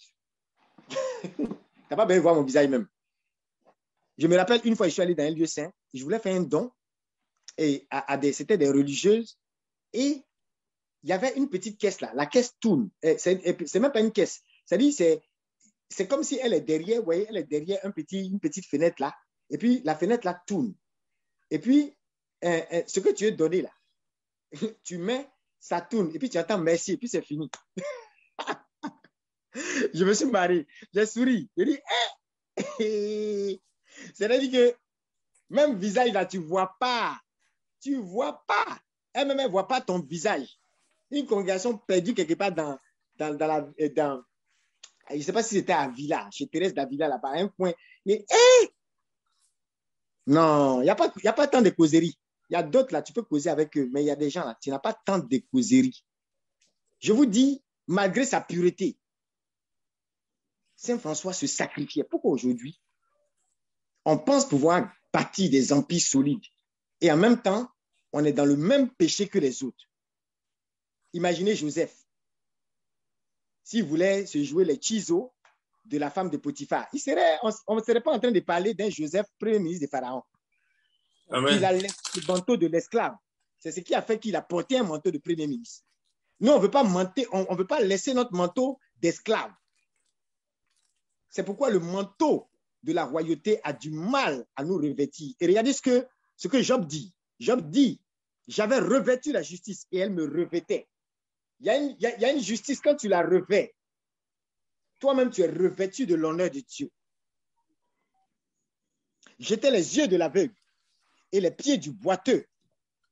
J'étais le père des indigents et la cause de l'inconnu, je l'examinais. Je ne le connais pas, mais il ne peut pas venir. Et puis quelqu'un va avoir raison sur lui pendant que je suis là. Je brisais les crocs de l'injuste et dans ses dents, j'arrachais sa proie. Je vous mets au défi d'aller regarder la biographie de Saint Antoine de Padoue, d'aller étudier l'histoire de certains saints. Vous verrez qu'il y a une chose dont ils avaient horreur. L'onction sur eux montait à un degré pas possible lorsqu'ils étaient en face des tyrans ou des gens qui méprisaient les malheureux et les pauvres. Là, seulement, tu as provoqué l'onction. Joseph de Cupertino a pratiquement maudit un gars et ça a pris. La plupart des saints, s'ils t'ont maudit à cause de de ton mépris pour les pauvres, tu es foutu. Tu es foutu. À moins que tu te répandes comment. Et en général, quand ils te maudissent, c'est que tu es arrivé à un stade où tu as rejeté déjà la grâce de Dieu. C'est pourquoi ce n'est pas des gens qui maudissaient facilement comme ça. C'était des hommes de bénédiction. Mais ils avaient horreur. Ils ne supportaient pas de voir. Aujourd'hui, on supporte l'injustice facilement. Devant toi, on peut frapper quelqu'un et puis tu passes. Devant toi, on peut mentir sur quelqu'un. Et toi-même, là, tu colpotes les nouvelles. Combien de fois sur les réseaux sociaux, on n'a pas transporté une nouvelle qu'on n'a pas vérifiée. On accuse X, Y, Z. Quand les gens étaient dans leur chambre, là, toi, tu étais là-bas. Quand les gens étaient dans leur coin, tu étais là-bas. Pourquoi on est comme ça? On supporte souvent l'injustice. On traite de voleurs des gens qui ont sacrifié parfois tout leur compte. Et Dieu vous regarde. Dieu vous regarde. Les anges même vous regardent et puis remuent leur tête. Parce qu'on est devenu familier de l'injustice. Et je vais vous dire une chose, il y a une forme d'injustice. Ce n'est pas quand toi-même tu es en train de causer du tort à l'autre, mais quand tu es capable d'agir contre le tort qui est posé à l'autre, quand tu es capable de faire du bien et tu n'es pas en train de faire ce bien, tu n'es pas différent de celui qui fait le mal. Parce que c'est ton incapacité à agir là, qui a causé le mal. Et Job, il n'était pas dans ça. Il dit, je brisais les crocs de l'injuste. Et pourquoi le terme croc est utilisé? Parce que moi, j'ai découvert que dans plusieurs pensées de grands héros de la foi, de grands saints, ces personnes, ces grands héros de la foi, à cause de leur amour pour l'âme des gens, ils estimaient que l'homme qui méprise le désespéré, qui afflige le pauvre, il n'est pas en fait un homme, il est comme un animal. C'est pourquoi quelqu'un comme saint Antoine de Padoue, il dit, si ces personnes-là étaient des hommes, ils seraient capables de consoler le pauvre. Mais comme ce sont des lions, c'est pourquoi ils affligent le pauvre. Et c'est un peu dans ce ordre d'idée que Job dit, je brisais les crocs de l'injuste. Sinon, un homme n'a pas de crocs. Mais c'est pour dire qu'un homme, tu commences à avoir des crocs lorsque tu te fais injuste et lorsque tu tolères l'injustice dans un stade où tu méprises le désespéré. Je vous en prie. Ces personnes que vous appelez petits brouteurs, cybercriminels, ces enfants de la rue, ces enfants dans la rue, ces personnes malheureuses, ces orphelins, ces veuves, ces personnes malades, ces personnes désespérées, ces personnes faibles. Bien sûr, il y en a qui font du mal et ça nous fait mal. Quand on nous fait du mal, on n'a pas envie de faire du bien à la personne. On est plutôt, quand tout de suite quelqu'un te vole, tu as juste envie qu'on le foute en prison parfois, ou bien tu te dis non, la seule chose qui me restait, il m'a pris ça. Ah non, non, non, non, non. Qu'on le mette en prison, bien, tu as envie qu'on le châtie. Mais il y a un degré d'amour où des criminels ont été convertis. Il y a un degré d'amour où ces saints-là ne pouvaient pas supporter une certaine injustice. Et je vous en prie, regardez à toutes les personnes faibles. Et si vous voulez vraiment devenir fort, partout, dans vos vies professionnelles et partout, commencez à soutenir les faibles. Vous verrez ce qui va se passer. Alors, je m'arrête à ce verset 17 et je finis avec Ésaïe 58. Donc, si vous m'avez bien compris, il y a quelque chose, il y a un mystère. Quand Dieu dit, celui qui a pitié du pauvre, prête à l'Éternel, qui lui rendra selon son œuvre. Ah, les amis,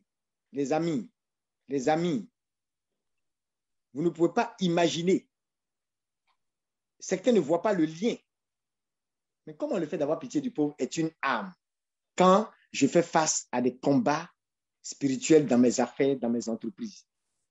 Et moi, je te retourne la question. Pourquoi est-ce que lorsque tu es fatigué, certains sont fatigués des prières et ils veulent quelque chose de rapide pour progresser dans leurs affaires. Mais lorsque ces personnes se retrouvent chez les féticheurs ou chez les personnes occultes, pourquoi parfois on leur dit d'aller faire don de telle chose à des orphelins, à des veuves? J'ai compris que l'ennemi lui-même, là, et là, malheureusement, vous êtes en train maintenant de manipuler la veuve et l'orphelin. C'est un mépris encore. C'est un mépris. C'est-à-dire là, maintenant, tu t'en donné un certain nombre de choses à la veuve et à l'orphelin, en vue de toucher quelque chose dans son étoile. Toi-même, tu ne sais pas. Mais c'est une instruction qui a été donnée par un féticheur ou bien par une personne occulte.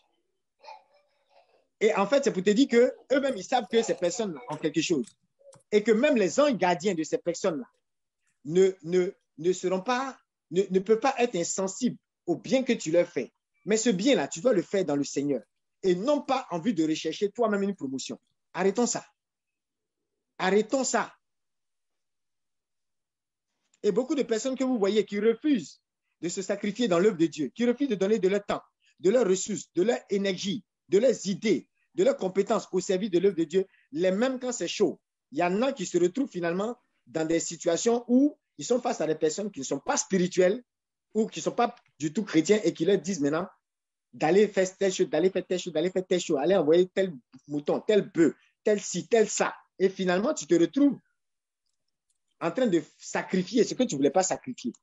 Alors que ce sacrifice maintenant que tu es en train de faire n'a même pas le même poids que le sacrifice du Christ. Le Christ s'est sacrifié pour toi. Maintenant, il dit porte ta croix, ta propre croix. Qui veut me suivre là, qui prenne sa croix. Il y a ta croix que tu prends à la suite du Christ. Ah bon? Donc, il y a une responsabilité personnelle dans la suite du Christ. Il ne faut jamais l'oublier. On va donc finir avec Ésaïe 58. Ésaïe 58. Regardez le verset 5. Est-ce là le jeûne que j'aime? Un jour où l'homme afflige son âme, courber la tête comme un jonc et s'étendre sur le sac et la cendre. Est-ce là ce que tu appelles un jeûne, un jour qui a la faveur de Yahvé? Et puis regardez, le verset 6 dit, n'est-ce pas ceci le jeûne que j'aime? Oracle du Seigneur, détachez les chaînes injustes. Vous voyez un peu la même notion qu'on a vue en Job 29 revient encore. Dieu dit, ton jeûne là, il aura ma faveur, il sera puissant, ça sera un jour de faveur. Dans tes entreprises, dans tout ce que tu entreprends, ton impact sera grand. Lorsque tu vas comprendre que le jeûne que j'aime, c'est détacher les chaînes injustes, c'est dénouer les liens du jour, c'est renvoyer libres ceux qui sont maltraités. Vous avez compris ça? Rompre tous les jours. Est-ce que vous suivez? Malheureusement, on se retrouve dans nos entreprises en train de mettre un joug sur les gens. Tu vas trouver quelqu'un qui est en entreprise. On ne connaît même pas souvent l'anniversaire de notre employé. Il fait tout, le jour même de son anniversaire, là même. C'est là même, on va même le malmener. On n'est pas capable de lui dire, tiens ça, en dehors même du salaire, tiens ça. Moi, je me rappelle, en entreprise, je me rappelle certains patrons que j'ai eus qui étaient très rigoureux. Certains même de qui certains avaient peur. Moi, je me rappelle que quand j'avais des événements heureux, ces personnes étaient toujours là. Et ça faisait qu'au-delà de la façon dont certains les voyaient, moi, je les voyais sous un œil différent. Les amis, on est souvent méchants et on est étonné de ce que les gens ne sont pas loyaux vis-à-vis de nous. Ah non, on l'a formé et puis il a disparu. Mon ami, il faut quitter là. Si tu as formé quelqu'un et puis il est quitté devant toi, que vraiment tu as eu un cœur, tu as investi de ta personne en celui-là, il va toujours reconnaître. Même s'il ne reconnaît pas, écoute, je dis toujours, l'ingratitude des gens n'est pas ce qui détermine la prospérité d'un enfant de Dieu. Les gens n'ont qu'à être ingrats. Les amis, qu'ils soient ingrats. Mais si tu as investi comme le faisant pour le Seigneur, il y a une récolte assurée. Elle est garantie par l'ange de l'Éternel qui t'a poussé à investir. Donc, n'est-ce point partager ton pain avec la famille? Le verset 7. Prendre chez toi les malheureux sans asile. Combien parmi nous, avec les centaines de millions, avec les quelques millions, les quelques centaines de mille qu'on a reçus, combien ont logé des gens? Pas forcément chez toi. Moi, je n'arrive pas à compter les cautions qu'on a eu à payer. Les gens qui ont été logés, les gens qui ont été scolarisés. En Côte d'Ivoire et ailleurs, il y a des pays où on n'a pas de ministère, on n'a pas de siège là-bas. Mais on a notre siège dans le cœur des gens. Il fut des périodes où, de Bethléem, je pouvais recevoir plein de messages de remerciement. Plein de messages de remerciement. Venant de qui? Pas de la mairie de Bethléem. Le maire ne me connaît pas. Mais des familles. Ah oui, dans le pays de Jésus aussi, ça chôme. Ça ne travaille pas. Là-bas aussi, il y a des homosexuels qui ont besoin de délivrance. Là-bas aussi, il y a des orphelins, il y a des handicapés. J'ai encore des vidéos dans mon portable où des membres de l'équipe Feed Me qui nous représentent à Bethléem sont allés passer une journée avec une maison d'handicapés tenus par des religieuses. Ah, mais la fête qu'ils ont eu à faire, les barbecues et tout, les enfants ont dansé. Tu regardes la vidéo, tu dis, ouais, ils ont fait le show. Tu vas même oublier que c'était des handicapés. D'autres même étaient attardés mentalement, mais le show, ils ont fait. Tu regardes ça et tu vois comment, à une certaine distance, ton agent a fait du bien. Et tu ne veux pas que Dieu bénisse ceux qui ont participé. Tu ne veux pas que Dieu élève ceux qui ont participé, pendant que le cœur de ces enfants-là est en train de crier de joie. Prendre chez toi les malheureux sans asile. Couvrir celui que tu vois nu. Mais quelqu'un peut me dire, mais qu'est-ce que ça a à voir avec le jeune? Mais oui, il faut aller demander au Seigneur. Hein, c'est lui qui a dit ça dans Isaïe. Et à ta propre chair, ne pas te dérober. Alors, comme l'aurore jaillira ta lumière. Vous voyez, maintenant, les bénédictions qu'on a vues dans le cas de Job, on voit en Isaïe 58, à partir du verset 8, que c'est le même genre de bénédiction qui arrive. C'est-à-dire, quand tu as fait tout ça, on dit, l'aurore jaillira, comme l'aurore jaillira ta lumière. Ta plaie aura tout fait de se cicatriser. Les amis, je vous ai dit hier, recevoir des coups et blessures, ce n'est pas synonyme de défaite. On peut être attaqué en entreprise, dans les affaires, dans nos projets, parce que justement, nous avons décidé d'être intègres, parce que nous avons décidé d'être du côté du Seigneur. Mais les coups et blessures ne sont pas synonymes de défaite. Et regarde ici, on dit que ta plaie aura tout fait de se cicatriser. Je vois quelqu'un parmi vous, tu es blessé, mais ça va vite se cicatriser. Et je vous ai dit hier, star make scars. Voyez un peu. On peut dire scars make stars. On peut dire no star without scars. On ne peut pas avoir, les Anglais disent, il n'y a pas de champion sans cicatrice. Il n'y a pas de star sans cicatrice. Scar pour cicatrice et star pour l'étoile que tu es. Et voilà ici, la Bible même est en train de te rappeler que ta plaie aura tout fait de se cicatriser. Ça veut dire que la Bible reconnaît qu'on peut te blesser. Mais il y aura une cicatrice. Cette cicatrice-là sera comme ton témoignage. Que quelqu'un dise Amen. Devant toi marchera ta justice. La gloire de Yahvé sera ton arrière-garde. Aïe, aïe, aïe, aïe, aïe, aïe, aïe. Il y a des gens, quand ils marchent, on dit, mais ils comptent sur quoi? Ils comptent sur quoi? D'autres disent, mes arrières sont assurés. Voilà le verset. Quand tu dis que tes arrières sont assurées, tu connais le PDG. Mon frère, tu n'as rien fait. Quand tu dis que mes arrières sont assurées, tu connais le président de la République. Mon frère, tu n'as rien fait. Tu n'as absolument rien fait. Un président peut se retrouver en prison. Et puis toi, maintenant, qui comptais sur lui, zéro. Un président, il peut mourir. On peut être là un beau matin. On dit, hé, le président n'est plus. Et puis c'est fini. C'est fini. Toi qui mettais ton espoir dans le président, tu vas retourner à Dieu.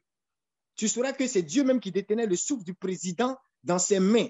C'est Dieu qui détenait le souffle du DG dans ses mains. Les amis, on a connu plein de professionnels. Avant leur funérailles, ils ont été remplacés. Pourtant, on croyait qu'ils étaient incontournables. Tu ferais mieux de t'asseoir au pied du Seigneur dans l'humilité. Alors, si tu appelles Yahvé, Yahvé répondra. Si tu cries au secours, il dira, me voici. Si tu ôtes de chez toi le joug, le geste menaçant et les propos coupables, si tu offres ton pain à la famille, il y a des gens qui sont là, et tu fais, il te renvoyer. Tu fais, laissez les gens vous menacer. Ils ne savent pas qu'ils sont en train de se priver de la bénédiction d'Ésaïe 58. Hein? Il te renvoyer. Il te renvoyer. Tu envoies comment tu as mangé. Mon frère, toi-même, comme on dit, tu ne peux rien crier. Donc, arrête de menacer les enfants des gens. Il ne fait pas ton affaire. Tu veux passer à quelqu'un d'autre. Au revoir. Chacun peut être béni ailleurs. Arrêtons de menacer. Donc, on dit, il faut ôter de chez toi le geste menaçant, les propos coupables. On s'insulte entre collègues. Pourquoi? Si tu offres ton pain à la famille, si tu rassasies le gosier torturé, ta lumière se lèvera dans les ténèbres. Aïe, aïe, aïe, aïe, aïe. Montrez-moi les démons qui seront capables de vous résister en entreprise ou dans vos affaires. Montrez-moi les forces ténébreuses qui seront capables. Votre lumière va briller.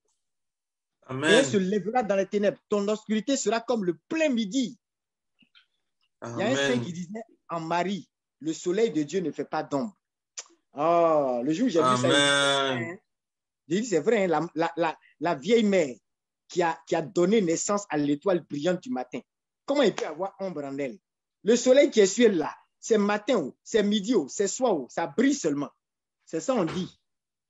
Ta lumière se lèvera dans les ténèbres et ton obscurité sera comme le plein midi. Le plein midi. Le plein midi. Oh, Yahvé te guidera constamment. Il te rassasiera dans les endroits torrides. Il rendra tes os vigoureux, signe de santé. Ça, c'est le signe de la santé. J'ai connu tellement de gens. Des gens m'ont dit, on veut donner promotion à tel gars. Mais il est trop malade. Au moment où on veut te donner, le jour même de ta promotion, c'est le jour là même, tu es hospitalisé. J'ai vu tellement de cas comme ça. Mais la Bible dit, il rendra tes os vigoureux. Tu seras comme un jardin irrigué, comme une source d'eau dont les eaux ne déçoivent pas. Les amis, la Amen. bénédiction de l'Éternel est énorme. Et je veux juste prier.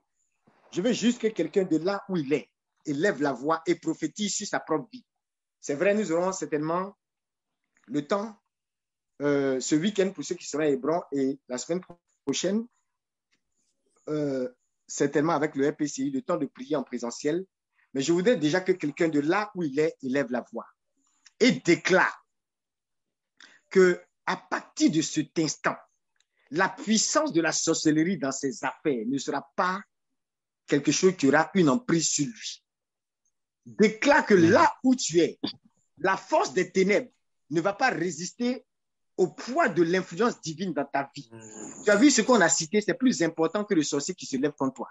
Ce que nous avons cité comme bénédiction, lorsque cela rejaillit dans ta vie, écoute-moi, le gars en entreprise qui soi-disant veut te basser, il ne pourra pas tenir.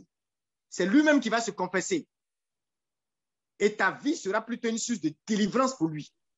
C'est pourquoi je n'ai pas pris le temps de m'attarder sur les formes d'envoûtement, la capacité de frappe des sorciers, comment un sorcier vient t'attaquer la nuit. Les amis, ne perdons pas le temps. Ces bénédictions qu'on a citées en Job 29 et en Isaïe 58, ayez cela.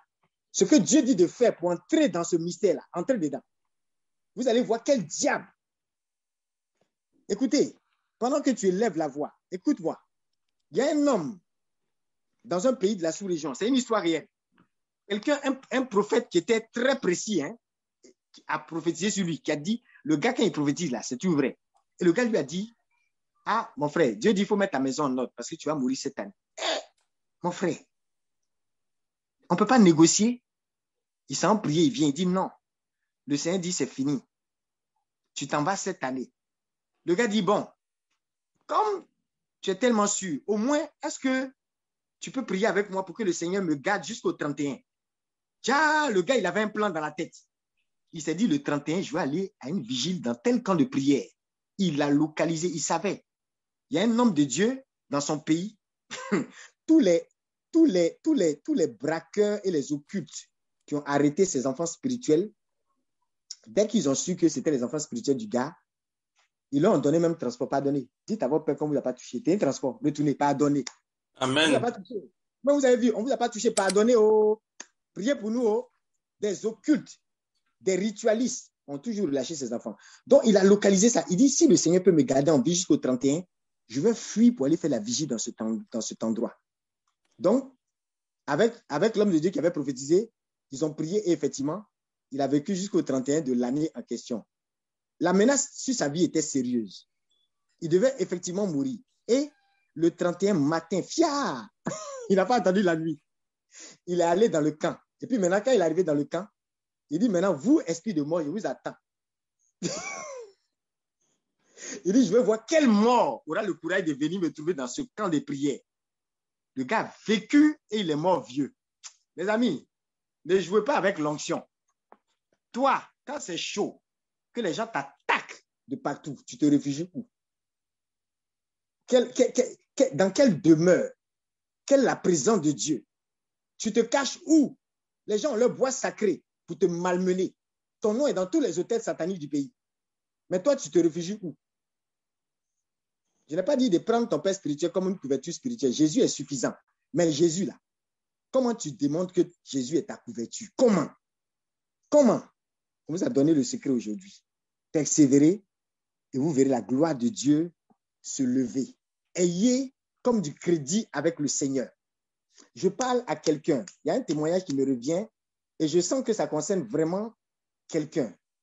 C'est le témoignage d'un homme, c'est encore une histoire réelle, à qui Dieu a dit un jour, il était là, il mangeait bien et tout, tranquille, et puis le Seigneur lui a dit, fils, ton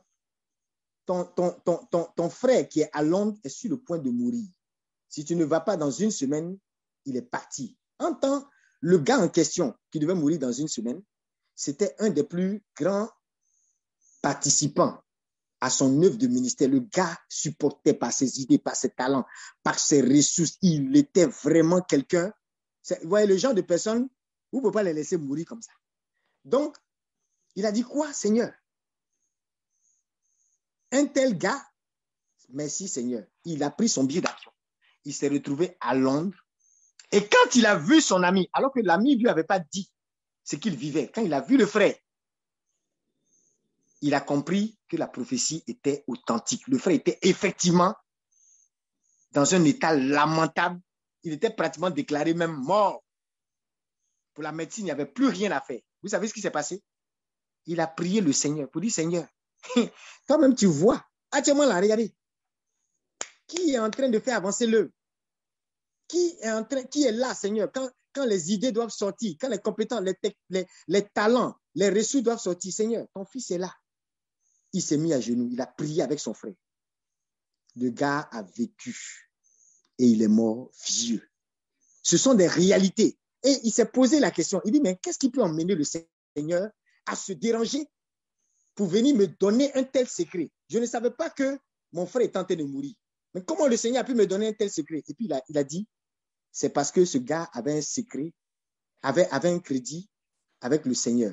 Et il a dit une chose, cet homme de Dieu, vous ne pouvez pas aller à la banque et retirer de l'argent que vous n'avez pas mis en dépôt. L'argent que tu n'as pas mis pour créditer ton compte, tu ne peux pas venir le retirer. Les amis, je prie pour chacun d'entre vous que vous soyez comme des personnes qui avaient un crédit avec le Seigneur. Des personnes, Dieu vous regarde. Et comme il a dit, celui qui a pitié du pauvre prête à l'Éternel.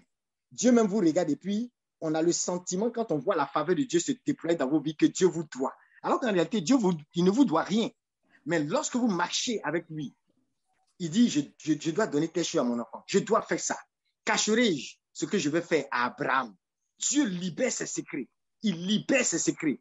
Il se comporte envers vous comme si vous devez. Il ne se permet pas de vous voir perdurer dans une certaine détresse. Il utilise même la détresse et le malheur et la tragédie pour encore faire éclater votre témoignage. Je prie que cela soit votre partage au nom de Jésus.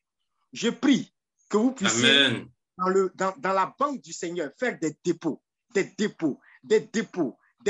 par vos prières, des dépôts par votre jeûne, des dépôts par votre temps dans les retraites, dans la présence de Dieu, des dépôts par votre action envers la veuve, l'orphelin, l'étranger, le malade, le prisonnier, des dépôts par vos œuvres dans le salut des âmes, jusqu'au stade où, lorsque vous aurez à faire des retraits, le monde sera surpris, étonné et choqué par la gloire de Dieu sur vos vies. Que quelqu'un dise Amen, que quelqu'un soit béni. Amen, amen, amen, que la faveur de Dieu vous assiste. Amen.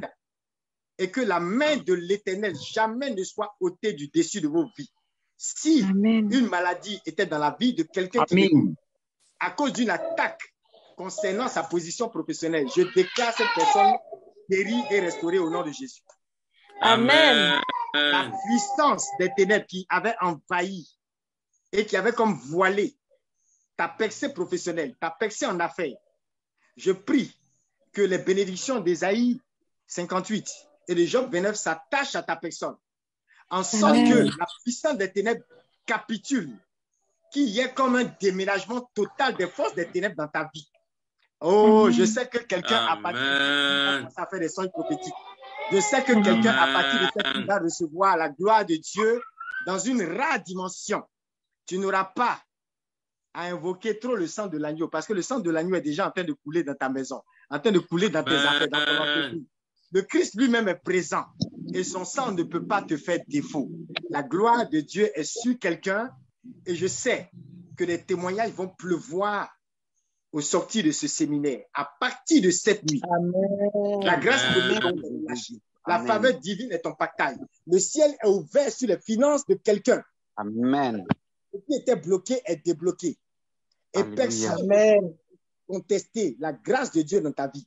Nul ne pourra résister. Tout sol que foule la plante de tes pieds, Dieu te le donne en héritage, y compris de cette affaire. Les associés avec qui tu travailles seront bénis par ta personne. Tu vas entrer et opérer dans la dimension des Joseph, des David, des Salomon. tu auras le genre d'associés qui vont apprécier la faveur de Dieu sur ta vie et qui vont composer avec cette faveur pour que le monde soit béni à travers tes projets et ta vision. Que Dieu vous bénisse. Amen.